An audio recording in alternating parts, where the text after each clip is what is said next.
একটা ছোট্ট পুকুরে অনেক মাছ বাস করত। তাদের মধ্যে ছিল টুনি নামের এক ছোট্ট মাছ।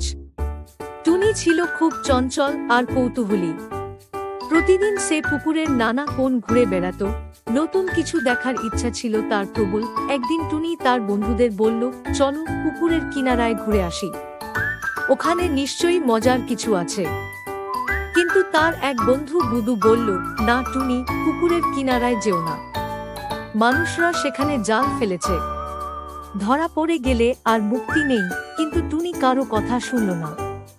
সে ভাবল, আমি তো খুব ফুর্তিতে সাঁতার কাটতে পারি, আমাকে ধরতে পারবে কে? এই ভেবে সে একাই পুকুরের কিনারায় চলে গেল।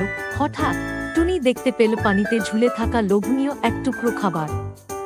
খুশিতে সে খাবারের দিকে ছুটে গেল, কিন্তু খাবারে কাম দিতেই সে টের পেল তার মুখে কিছু একটা আটকে গেছে।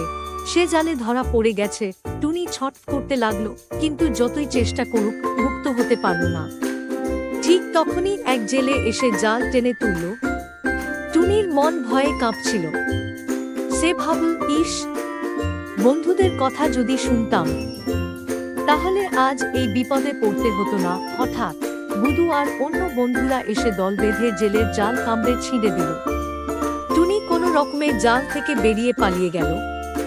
সে ফিরে এসে বন্ধুদের কাছে কৃতজ্ঞচিত্তে বলল, তোমরা আমাকে বাঁচিয়েছ,